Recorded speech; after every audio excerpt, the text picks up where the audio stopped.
Welcome to the broadcast. My name is Lydia Okeo, and Evelyn Langat is our sign language interpreter.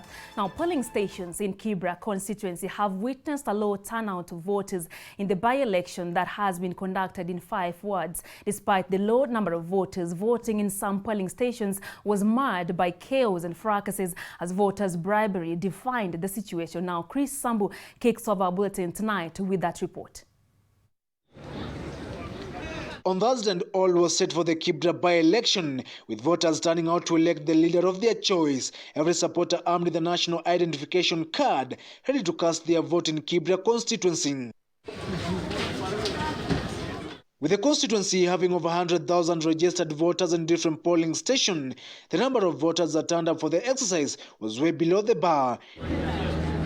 In the Ayani polling station in Sarangombe ward, the number of voters that turned up defining the entire exercise.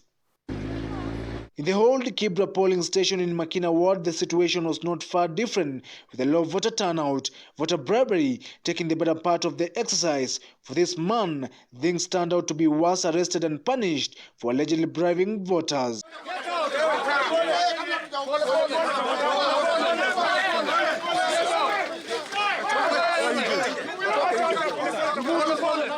The ODM party that is flagging Bernard Imran Okoth and boast of a big support in Kibra.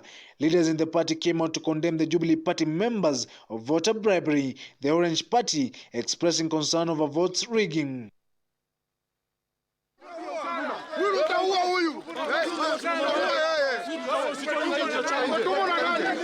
Group to desist from bribing people. Election is not about money.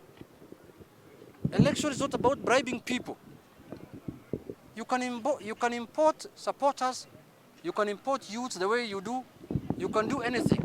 But voting can only be done by the bona fide residents, registered voters of Kibra. We know there are people running around with bags of... I've just met Nixon Korir here. I've given him a warning. I've told him we are watching you keenly. And he told me he has returned the money back to the owner. So we are watching him very keenly. He has just told me now that nimerudishia pesa mwenyewe. Despite the ups and downs in the voting process, low turnout in all polling stations has remained a matter of concern for the dominant party ODM. In another polling station at the DC grounds in Makina ward, the situation again was all the same, but things got even more tough. The voter turnout has been low as per the norms of the by-elections in the country. The issue of bribing voters turning out to be chaotic, turning the voting exercise into being a fracas. Former Kakamega Senator Bonnie Halwale facing it rough after following the wrong path of the ODM youth members. Blows, kicks and stoning defining the moment for the self-proclaimed bullfighter.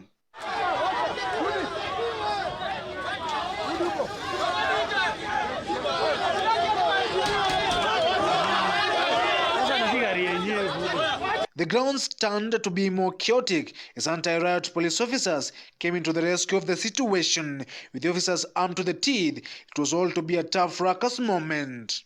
Largely, we can say the general conduct so far has been, impressive. But, as observers, we are also checking on the preparedness of IEBC.